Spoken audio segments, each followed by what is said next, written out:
नमस्कार, मैं अंजलि मिश्रा और स्वागत है आपका हमारे चैनल में।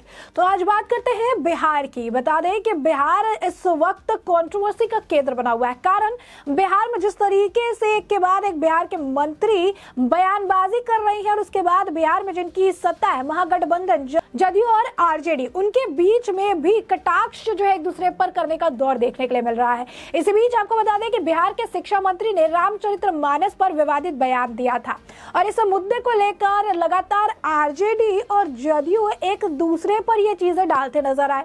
आखिरकार ये कहा गया कि ये तेजस्वी के पार्टी से है तो तेजस्वी ही इसका फैसला करेंगे कि उनके बयान पर उनके साथ क्या किया जाना चाहिए। लेकिन जब तेजस्वी से शिक्षा मंत्री के बयान को लेकर सवाल पूछा गया तो ऐसा लगा कि तेजस्वी जो है अपना समर्थन शिक्षा मंत्री के रामचरितमानस पर दिए गए विवादित बयान को पर दे रहे हैं, क्योंकि वह साफ तौर पर कह रहे थे कि संविधान सबको बोलने की आजादी देता है। अब ऐसे में उनका ये बयान कहीं ना कहीं बता रहा है कि किस तरीके से शिक्षा मंत्री के दिए गए बयान को सही ठहरा रहे हैं, क्योंकि संविधान बोलने का जो है पूरी आजादी देता है तो कोई भी इंसान रामचरितमानस के बारे में कुछ भी कह सकता है। दूसरी तरफ बात करें तो जिस तरीके से अभी महागठबंधन में दरार देखने के लिए मिल रही है, एक दूसरे पर ये अपनी चीजें डालते रहते हैं, तो उसी बीच अब भाजपा के एक नेता का बड़ा बयान, बड़ा दावा सामने आया है जिसमें उन्होंने ये कहा है कि बिहार में महाराष्ट्र जैसा ही खेल देखने के लिए मिलेगा।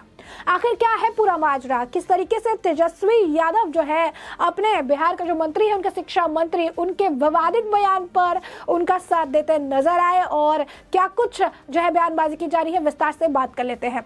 तो बता दें आपको कि बिहार के शिक्षा मंत्री द्वारा रामचरितमानस पर दिए गए बयान पर आरजेडी और जदयू के बीच बयानबाजी का दौर शुरू है। बीजेपी माइंडसेट की मीडिया है, लोग लगे हुए हैं कि कैसे कुछ हो जाए।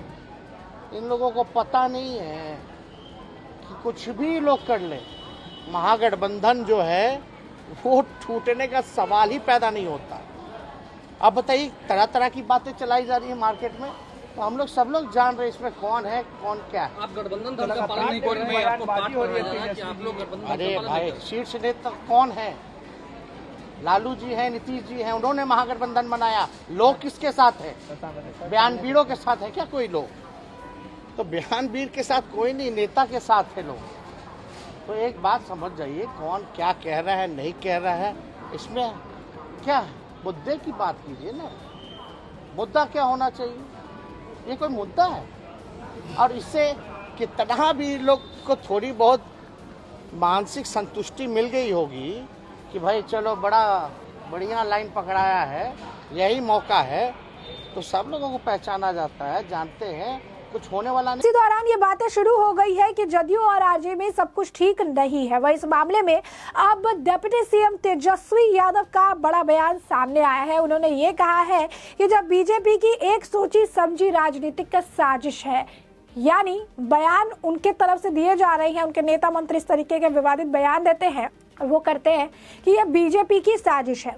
इससे पहले मुख्यमंत्री नीतीश कुमार को भी उपराष्ट्रपति, कभी केंद्रीय मंत्री तो कभी राज्यपाल बनाए जाने की अफवाह फैलाई जा रही थी। इस लोगों को कभी जदयू को भी तोड़ने की साजिश चल रही है। तेजस्वी यादव ने कहा कि अब बिहार में जब महागठबंधन की सरकार है तब से वे अपने एजेंडे के तहत महागठबंधन सरकार से नौकरियां देने, जातिगत जनगणना कराने का कार्य शुरू किया है। वही लोग फिर से साजिश रचने का काम कर रहे हैं। इन सभी बातों को मुख्यमंत्री और हम सब समझते हैं और उन लोगों को पहचानते भी हैं। तो बिहार के महागठबंधन में शीर्ष नेता मुख्यमंत्री नीतीश कुमार है और हमारे राष्ट्रीय अध्यक्ष आदरणीय लालू प्रसाद यादव है।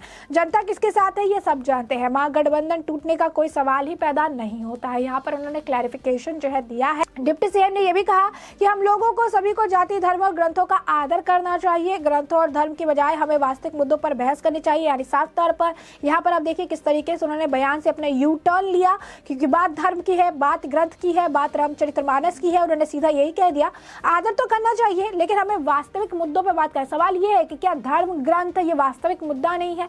तो फिर नुपुर शर्मा के बयान के वक्त इतना ज्यादा हंगामा क्यों हुआ था, ये भी सवाल है, क्योंकि उनकी भी कोई टिप्पणी थी, उस पर भी काफी बवाल था और आज रामचरितमानस पर भी टिप्पणी की गई है, लेकिन इस पर कोई एक्शन लेने के लिए तैयार नहीं है। जिनके मंत्री है वो तो बयान से भी किनारा कह रहे हैं कि वास्तविक जो मुद्दे हैं उन पर बात होनी चाहिए। तो आलम आप देखिए कि कैसा है। उन्होंने ये कहा कि धर्म राजनीति को दूर रखना चाहिए, तभी जनता असल मुद्दों पर हम बात कर पाएंगे। इनका कहना है कि धर्म राजनीति दूर होना चाहिए, लेकिन राजनीति से जुड़े हुए राजनीतिक नेता धर्म पर टिप्पणी कर ले, उनके नेता होने चाहिए तो कोई मुद्दा नहीं है, कोई मसला नहीं है, क्योंकि वो ना उस पर बयान देंगे, ना वो उन पर कोई टिप्पणी करेंगे, ना उन्हें बर्खास्त करेंगे, ना उस पर एक्शन लेंगे। सिर्फ और सिर्फ जब सवाल किए जाएंगे तो उन्हें घुमा फिरा कर जो है इन मुद्दों से भटकाने का प्रयास करेंगे या सवालों से किनारा करने का प्रयास करेंगे, जो इस पूरे मामले में देखने के लिए मिल रहा है। बता दें, उन्होंने कहा कि देश में सबसे बड़ा ग्रंथ संविधान है, देश संविधान के मुताबिक चलता है, कोई ग्रंथ उससे बड़ा नहीं है। अब आप देखिए, इन्होंने कहा साफ तौर पर कि देश में सबसे बड़ा ग्रंथ संविधान है, देश संविधान के मुताबिक चलता है, कोई ग्रंथ उससे बड़ा नहीं है। देश का संविधान और रामचरितमानस वो एक बराबर लेकर आए हैं, यानी जो रिलीजियस कॉन्टेस्ट है। और अभी कह रहे थे कि राजनीति और धर्म को अलग रखना चाहिए, तो कॉन्स्टिट्यूशन को वो कंपैरिजन डाल रहे हैं एक रिलीजियस बुक रामचरितमानस से, यानी फिर तो राजनीति और धर्म को इन्होंने खुद ही अपने बयान से एक कर दिया। फिर उन्होंने जिस तरीके से बयान ये दे रहे हैं कि सबसे बड़ा ग्रंथ संविधान है और कोई ग्रंथ उससे बड़ा नहीं हो सकता, तो रामचरितमानस और देश का संविधान, इन दोनों ग्रंथों को जोड़ना आखिर किस तरीके से, ये जो कंपैरिजन ये डाल रहे हैं सबसे बड़ा ग्रंथ है। मुद्दा ये है कि रामचरितमानस पर आपके जो शिक्षा मंत्री है उनके द्वारा विवादित बयान दिया गया है, उस पर आपने क्यों चुप्पी साध रखी है, उस पर कोई बयान क्यों नहीं आपके तरफ से दिए जा रहे हैं। लेकिन ये कहते हैं कि संविधान का जो ग्रंथ है वो सबसे बड़ा है, यानी समझिए कि ये जो है बिहार के उप मुख्यमंत्री है जिन्हें कॉन्स्टिट्यूशन और रिलीजियस कॉन्टेक्स्ट के बारे में जानकारी नहीं है, जिन्हें कॉन्स्टिट्यूशन और रिलीजियस जो टेक्स्ट बुक्स होते हैं उनके बारे में उन्हें आप कह सकते हैं कि उन्हें कंपैरिजन नहीं पता है कि दोनों में क्या डिफरेंस होता है, दोनों की क्या वैल्यू है, दोनों का इस्तेमाल कहाँ किया जाता है, और दोनों का कंपैरिजन करना सरासर गलत है। कॉन्स्टिट्यूशन ऐसा बुक है जिससे देश चलता है और